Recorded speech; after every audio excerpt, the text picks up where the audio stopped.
Hello and welcome to the Runners World podcast with me, Rick Pearson. And me, Ben Hobson. Today we're looking at the year in running, accompanied by 4 of the Runners World team, Andy Dixon, Ali Ball, Kate Carter and Rachel Boswell. Welcome to the Runners World podcast. Hello.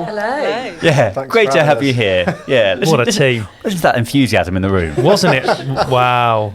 Yeah. Must have been a really good year. It was an amazing year, Ben. Let's start by celebrating some of the highlights. Andy, let's start with you.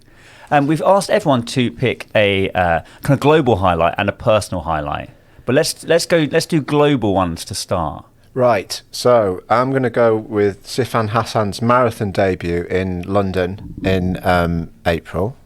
It's in April, isn't it? I should know that. Oh yeah, the After London, 16 years the in London the job. Marathon, Andy. Yeah. What I liked about this, apart from being an absolutely incredible athlete, we can talk about her range. She's 800 meters, 156, mile world record holder, 5K road world record holder, and she comes into the marathon and I think there's something very relatable about the fact that she's not done it kind of properly. She's not really. She kind of said by her own admission she didn't train properly for it. She said she didn't practice picking up water bottles in training because of Ramadan, and she's pictured before the race starts in tears because she's so stressed about how it's going to go. Wow. Yeah. And during the race, she stops twice. Her hips kind of playing up. And I think we've all been there, haven't we, in races where you think, oh, this is gone now. But something just magical happened. She just kind of started reeling in after being like half a minute behind. She starts reeling in the leaders and ends up winning the race, even though she almost gets run over by a race motorbike when she kind of, she veers across the road to pick up a water bottle. So, apart from she's an amazing athlete, but I think there's something just very charming and relatable about her, and she's just great. It's great to see her in interviews, and I think at a time when kind of athletics is struggling for kind of exposure, she's the kind of dream kind of character, that's just so kind of charismatic. That I think. But what a debut! That's. It was a decent time as well, wasn't it? It wasn't like it was like, was it 2:17 or something she ran? It was amazing, yeah. So that would be my pick. I also like the pre-interviews, as you mentioned, like the way she was completely like, oh, I'm dreading it.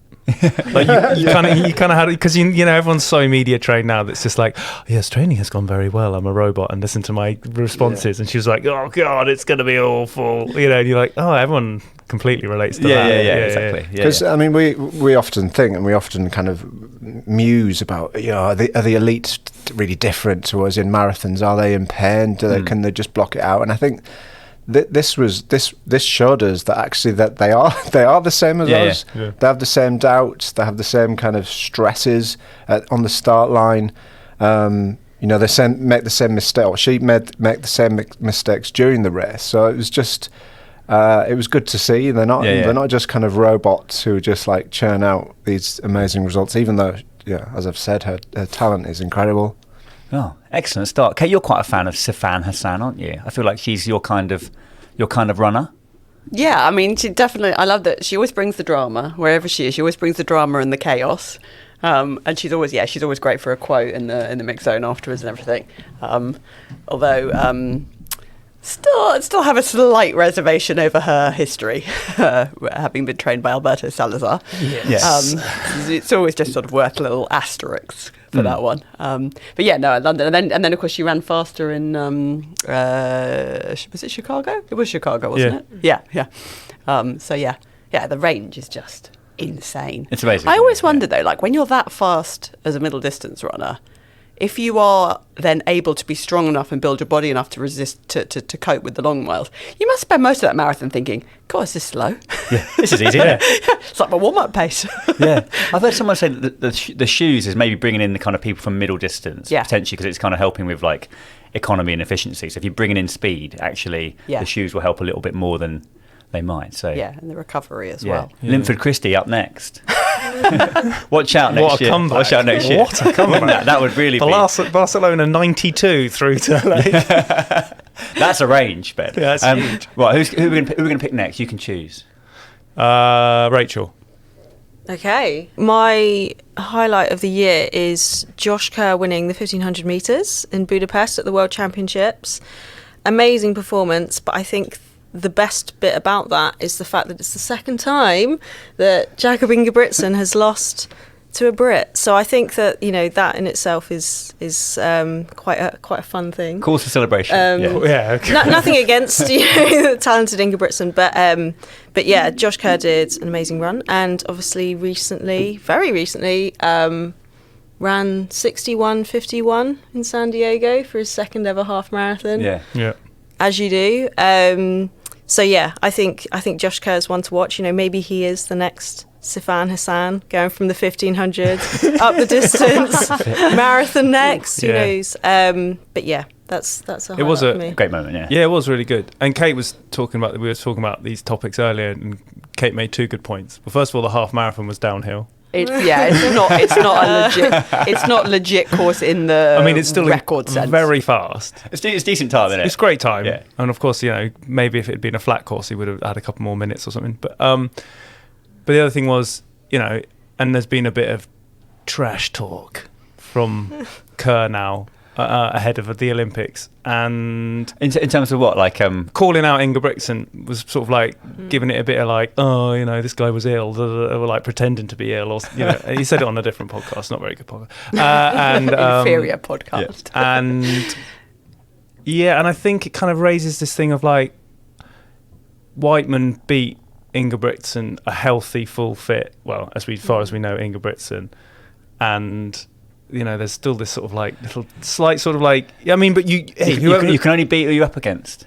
Completely agree, and I just think it makes it even more interesting coming for the Olympics. That there's this sort of like sort of twist in the tail. I like the trash talk as well, because I like a bit of middle distance trash talk, because it's always the sprinters usually. It's all the kind of like, you know, jockeying and the style of giving each other, you know, and the Jamaicans versus the Americans there's always beef there. But it's quite fun bringing it to. I think we should have more trash talk on the marathon start line. Yeah, agree. Yeah. Like sledging in cricket. Yeah, exactly. Like really, like because you're like mile 20. Yeah. You're a bit. Yeah. Oh, I love that. Give us your highlight then, Ben. Me? Yeah. Go on then. Mine was Evans Chibet defending his Boston title, which in itself was great. I like Evans. I've met him once. Oh, doing your Kenyan Odyssey. Yeah. So, I mean, that's just, you know, my mate did it. No, but it was more just, I like what he was about, and I just like the way he races. And he's very softly spoken, and he's quite a quiet guy, and it's just sort of like he does his proving on the race track. You know, it's like he's got all that to him. He's not trash talking. Certainly not. Right. As far as I know. But it was the significance was Kipchoge was at the start line. Yeah. And it was this whole like, he's never, you know, won Boston, and he's done, you know, and he's going to do it now. This is it, and it's just another easy sort of like tick for him. And it wasn't. It really wasn't. And it was kind of the first time that we kind of, the crown slipped a little. And I think that was kind of like, oh, that was significant. He wasn't quite the guy that everyone, you know, he didn't just turn up and like mile 19 when it was Gabriel Gay, like sort of put in a dig and he just couldn't follow. And then there was a lead group, and then there was Kipchoge, and you don't see that. Yeah, it will happen. It's almost like I feel like his demise will be similar to like Federer's. You know, where they almost like win a few things, and it won't be like a falling off a cliff, but actually you'll be like, oh, it's suddenly a bit more beatable. Yeah. To it's like, but I mean, are we seeing it now though? Maybe, I think so. I mean, he won Berlin, but didn't set a world record, and now you've got all these fast people coming at him. I do love that our measure of whether or not Kipchoge is slipped because whether or not he's got a world record. It's like, oh, bad day, didn't get a world record. Yeah. I just think next year could be quite exciting, because there's a lot of people now who are in the same realm as him. Definitely, yeah. So I think going into the Olympics, or if people choose not to do the Olympics and do faster races, he might have to watch out. They're in the same realm as a fading Kipchoge. Yeah, is that fair? Or shame that Evans Chibet's not in the Kenyan Olympic squad, is he? Because he's injured, isn't he now? Yeah, it's a shame. I'd like to hope he hasn't lost his crown, but it's going to happen. I mean, it will absolutely happen. Yeah. And you've got a new world record holder. Yeah. So I kind of, you know, that in itself is significant. How old is 21? Or Kelvin Kiptum. He's 21, 22 maybe. 20, yeah, he's early 20s, isn't he? So you know. How old is Kipchoge? Does anyone Who knows? really know? No one's sure. Ali, give us your highlight of the year. My highlight of the year is continuing from inspirational women, is Tigst Assefa setting a new women's world record in the marathon distance in a time of 2 hours, 11 minutes and 53 seconds. Massive. Amazing. Which is huge. I mean, it's amazing for a few reasons. Firstly, that's 2 minutes, 11 seconds faster than Brigitte Koskai's time of 2 hours 14 at Chicago a few years ago. It also makes her the first woman to beat the 2 hours 14 world record, break the 2 hours 14 barrier, 2 hours 13 barrier and 2 hours 12 barrier. And it was also, of course, the racing debut of the Adizero Evo Pro 1, which is Adidas's 400-pound racing shoe. Yeah. There's a whole sweep of stuff that went on with that whole record. Yeah. I think that the thing, and we were talking about this earlier, is that a lot of these brand new shoes, when they come out, and we've seen it, and all the rhetoric around a shoe is always that it's been validated by like a male world record or some sort of event with Kipchoge or whatever it was. And what was really and this is purely this is coincidence or whatever circumstance, like there wasn't a male winner in that shoe and it was a female winner, but I think that it's in the whole journey of super shoes, and like it's the first time that it's like female-led, basically. Exactly. Didn't Brigitte Koskai she was running in Nike? Yeah, but she was. But it was that shoe had already broken. Do you see what I mean? It was already broken that record. big. Yeah. It was like, and she's done it in that shoe now. Okay. Whereas this was like the debut of that shoe. I don't think anyone had been wearing it for a race before that, so everything was centered around it, and it was her that sort of propelled it into. Okay, they said it was good. It is actually good. Yeah. And I think just the shots of her sort of holding it above her head and kissing it at the end, which iconic. Which Adidas are very adamant that it was not a marketing strategy. Sure. She just really loved them. Yeah. But I do just think that shoe in itself is just so interesting. Yeah. £400. They just had the second release of it that the public can buy as well. Okay. Like it's hard to get your hands on it. If it guarantees me a world record, I buy a world record. Yeah. Rachel, you're a very good marathon runner. I've heard people say that 2:11 for the marathon maybe is more impressive than the kind of sub 2 hour for men. Could you put in perspective? Do you think how amazing a performance do you think that is? I mean, I think it's significant. I mean, to like knock over 2 minutes off the existing world record. Yeah. I think it is. I mean, call me biased, but I think it may actually be more impressive because you think about the men's world records and we're talking like marginal gains or like course records, like in Valencia, like this month, new course record by 5 seconds. And you think 5 seconds, that's in running, that's quite a lot, even in marathon running. But when you're thinking, okay, over 2 minutes, like you sort of like count and you're like, that's pretty significant. Per mile you're looking at for like the elite world, when you've got tons of people and this is like their job, just training to do this distance. I think it is quite significant, but I do think what would that have been in a different shoe would have been quite interesting. So it would be interesting to see what Assefa can do again. Maybe I mean, obviously she'll probably want to wear that shoe again, not that exact pair, because obviously it's single use, but no, apparently not. We'll see. Not. We'll see. They'll be like falling apart like mile 2. But I think it is probably a more exciting space. I think if you take that sort of the way that the trajectory of these things have gone, like Paula's record was absolutely like held fast for years and years and years and years, and then there was that small little like broke it, and then like to take 2 and a bit minutes or whatever it was, like that's it's pretty amazing. But what could Paula have run in super shoes? It's hard to say. You do think it's hard to say, isn't it? We need a time machine. Also, it's the fact that she set such a big record based off of her last year time. I think it goes to show that with the women's area, it could be anyone's game a little bit. Like you never know. There could be some people next year that come up and knock minutes off like she did. It's time for an advert. And now back to the podcast. Right, we've talked a lot about sort of elite I haven't done one yet. marathon runners. So come on, Rick. What's your personal highlight? Not personal highlight, but what's just to throw in? Come on, a bit of something different. I'm going to choose Courtney Dalwater, she's a triple crown of 100 milers. So Western States, that's the end of June. Hard Rock 100 in July, about 3 weeks later, and then UTMB beginning of September. She won all of them. Set records in the first two. No one's ever done it, male or female. And I just love the way I think she is an individual. Like she's self-trained. She's always talked about as being a good laugh. I always think that's maybe relative in terms of like ultra runners. Like people running like 100 miles, they're not mega lols people, are they, as a rule? But I think she likes a beer, and she's kind of she runs in from a kind of fashion perspective, is kind of in basketball shorts and that kind of thing. So I think she does things on her own terms, which I like. And probably went a bit more under the radar than if, say, Kylian Jornet did it. He's done two of those before. I think he won Hard Rock and UTMB in the same year. Right.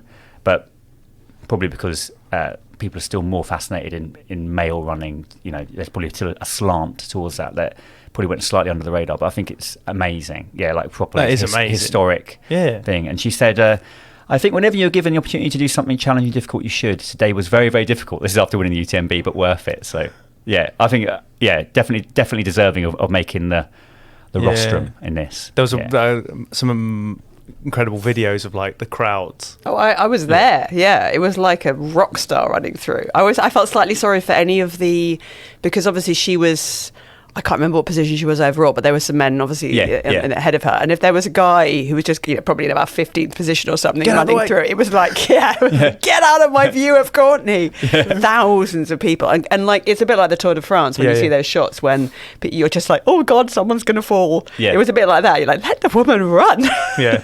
Can you give us an insight into what it was like being in Chamonix for the UTMB? Because I think a lot of people listening will be aware of the UTMB, but maybe not kind of how insane it is to be on the ground there. Yeah, I mean, it just turns into this kind of crazy atmosphere. It's rammed with people, obviously because you've got a series of races from the sort of the shorter, inverted commas, shorter ones through to the UTMB itself. So you get people in town and they're supporting someone, maybe doing one of the races themselves. So there's just hundreds of people everywhere. Everyone's wearing their like gilets from their previous UTMBs, or it's basically like a one-upmanship of what is the hardest T-shirt you can wear. Yeah. Like, I ran 800 trillion miles without stopping. I always wanted to, I've been there a few times, I really want to turn up in like a Junior Park Run T-shirt. The double Barclay, that'd be good.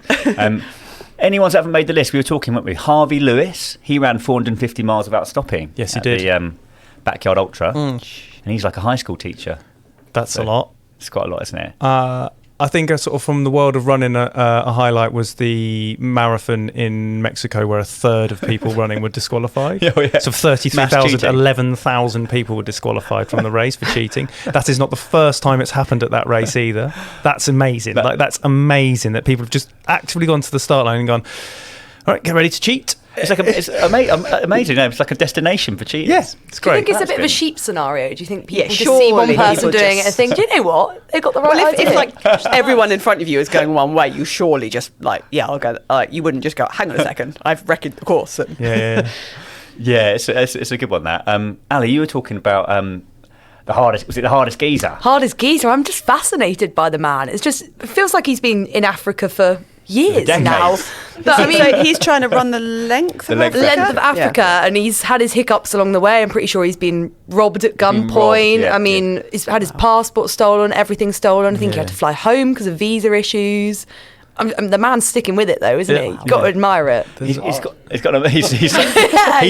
hardest, Andy. He's the hardest geezer. Yeah, he's got an amazing amount of it's a really good example of how to, sort of from a social media perspective, of how to get people excited by it, because he's got ridiculous amount of followers. Yeah, and he's pumping out videos every day, and every single one is more sensational than the last. All you got to do is run the length of Africa on foot. Yeah, there you go. It's easy, this social media stuff, isn't it? I haven't done mine yet. Have you not? No. I thought you had. I just talk a lot, sorry. Sorry, do you want, please? Yes, my highlights. My highlight. Well, basically, I was lucky enough to be in Budapest for the World Championships in the summer, so I got to sort of see Josh Kerwin and everything. But my highlight would be Femke Bol, who sort of famously tripped in the mixed relay, the first event that she would have been in with a good shot of a medal for, and then sort of stacked it on the track. Really kind of quite a nasty looking fall, and you just imagine would have knocked the stuffing out of her confidence and whatever. But no, she got up, and then the next event she went. Yeah, she won gold in the 400 meter hurdles, absolutely smashed it. And then the best one, which was the last event of the whole championships, which is the 4x400 relays. Yeah. They were in like bronze position coming into the final to her leg. She takes over the baton and just runs the most incredible 400 meters I've ever seen, and the stadium was just like, not one single person went home before that last event. Everyone was on their feet screaming, and she just, I mean, it was just like she had a different gear to everybody else. Yeah. So she just picked them off, and then won gold for them. It was just incredible. That sort of stuff. Character, that, isn't it? Character. Such a poor and she's start, she's just such a warm and lovely. She's an amazing character, and again, like really good for athletics. Although, can I do one more little one from the World Champs? Yeah. Which is another trash talking one. So Noah Lyles, great character, won 3 gold medals, and then brilliantly did some trash talking. So he basically called out the NBA league champions called themselves the world champions. I saw this and is he great. was just like, that ain't the world champion, you're literally just American. Yeah. I'm a world champion, you guys not so much. And it all just kicked off majorly. Yeah. It was When American great. athletes there going, sorry America, you're not as good as me. Yeah.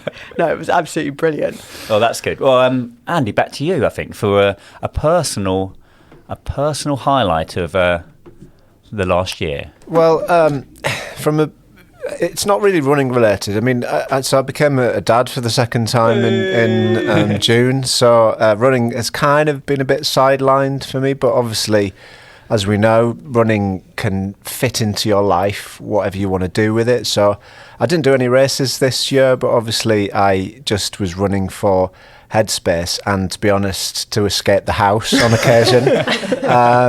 So that was that from a professional perspective. Runners World UK turning 30, obviously. Yes. In September was a big one. I'm very proud that I've not been with it for that long, although I've been with it for half of that time. And it's quite proud that it's been around so long, from the days when you would enter races by sending in a paper application form. Yeah. We're still here, evolving and growing stronger. And I feel like obviously Tonki and Sam, the columnists in the magazine, both finished their columns, and we've replaced them with Sophie Rayworth and Damien Hall. So I feel like 2 legends of the brand went, but we've replaced them with just as strong people. So I'm proud of where we're at and where we're going to go. Great, yeah, It's good. that was good, wasn't it? It was really good. It's like you prepared or something. Yeah. Go on, and you go, Rick. Oh, well, on the Runners World front, I thought it was great doing the diversity roundtable. That is a podcast as well. That was a proud day for the brand, talking about what's been achieved in that space and what can still be achieved. Yes. And it was sort of a bit of an honour, I think, for us to be involved in that chat, to be sort of allowed into it, which was nice. And then I think that my running I haven't been the most impressive runner in my own household this year. Yeah, that's good. And that's actually nice. I think it has been like my running's sort of taken over the household at certain times, like pre-kids, I think. But my wife Georgie ran a 1:35 half. She took 5 minutes off her half marathon time, so that was actually amazing. That was actually amazing, yeah. And I saw the amount of work she put into that, which was more work than I'd been putting into my PB attempt. So actually, I have to say that one, yeah. That's good. Oh, well done, you. Thanks, mate. That was nice. That was very nice. Rachel. Well, on the Runners World front, the highlight is joining the team last week. Correct answer. Yeah. Can't say much more. Yeah. I guess on the personal running front, I ticked off 2 more marathon majors this year. Chicago got a PB, so can't complain. Please tell. I think you should say your time, actually. 2:50:52. Yeah. Quality running, yeah. Quality running. Very good. So that was great. That was great. And then 4 weeks later, decided to do it all again in New York. not a PB. Dragged myself around, managed to get a sub 3. So yeah, I'm mega though. pleased with that. Yeah, what a That's good year. Yeah, What an yeah. impressive year, yeah. How was the 2 back-to-back for you? I mean, it was great because, you get 2 marathons out of one training block. So, 2 birds with one stone. Quite tiring. Yes. But as I said, I got the most out of my Esther. So Yeah. that was helpful. I already had some dollars lying about. That was great. Financial investment. Yes. I mean, I probably wouldn't recommend, but they're amazing races. And, I want to complete the majors. So may as well bash them out if you can. Yeah, 100%. exactly, yeah. 100%. Yeah. Kate.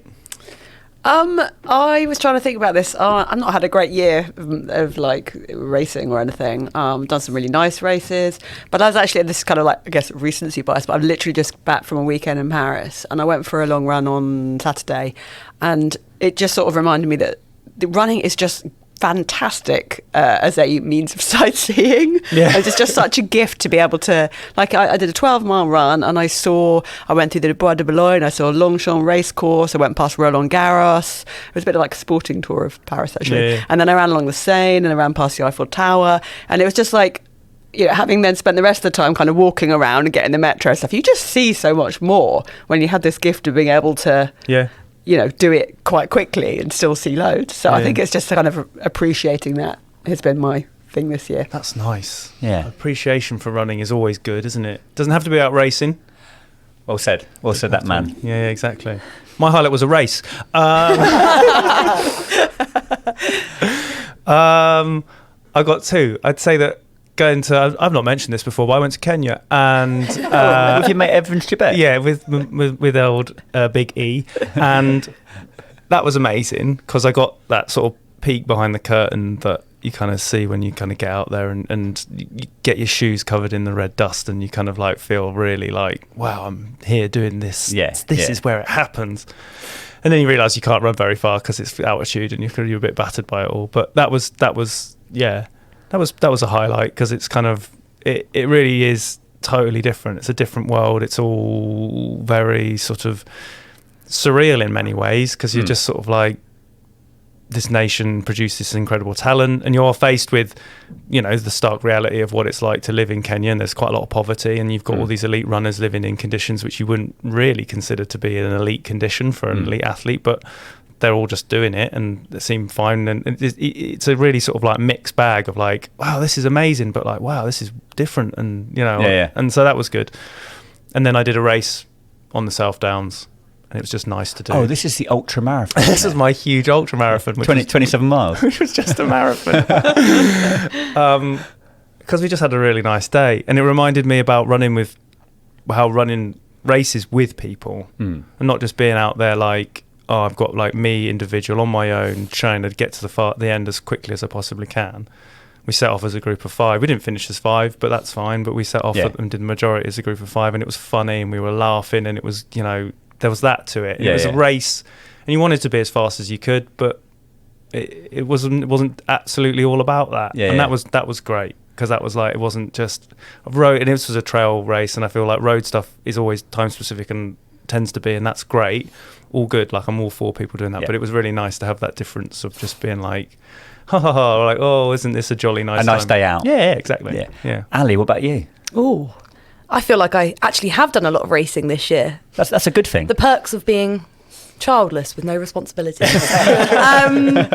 I would say for me, to echo Ben, I went to Kenya in June. And got to run a marathon out there, which was absolutely incredible. So it was the Lewa Safari Marathon. So for context, it's to raise money for Tusk, the wildlife charity. And everyone goes out there, everyone fundraises, and then everyone's race places go towards all the work that Tusk does out there. And you get to go out, and it's sort of like a big experience. Like you see all the work that Tusk is doing in the community. And then on the last day, you run the marathon, which, as I found out when I went out, I think they have about 1,400 people running it and only 100 do the actual marathon. So it's a 2-loop course and everyone else does the half. So I think immediately when I got out there, I thought, what the hell am I doing? What have I let myself in for? And it was the hardest race I have ever done. It was like an hour over my normal marathon time, hot, challenging at altitude, but so much fun. I think like Ben said too, it was so nice to do a race and not be thinking, oh, I'm trying to hit these splits, I'm trying to finish at this time. Like there were some people that I kind of bumped into on the course, would run with them for a bit, do a bit of walking. It's just totally different to anything I've ever done. And when do you get to run with like rhinos and lions nearby? I mean, thankfully didn't see any on the actual course on the day, but just like an incredible like sort of pinch me moment. Like you'd be running like down this sort of dirt track and suddenly think, God, there's like a ranger over there because there are actually wild animals really near me. Amazing. Change of scenery. You don't get that on the big half, do you? You don't. You just don't. Rhinos in Hyde Park. I say we should bring that on. What a good list. What a great. Our day out in Epping, there were some wild squirrels. We could have there was some real danger there. That was well, thank you very much, everyone. Rachel, Ali, Kate, and Andy for coming on the Runners World podcast, talking about the year in running. Any listeners, let us know your highlights and lowlights. podcast@runnersworld.co.uk. Yeah, Merry Christmas, everyone. Oh, yes. We should say that. I don't know when this is going out. Hopefully before Christmas. It is, Ben, yeah. All right, great. Merry Christmas. Merry Christmas. And subscribe if you haven't already, everyone, yeah?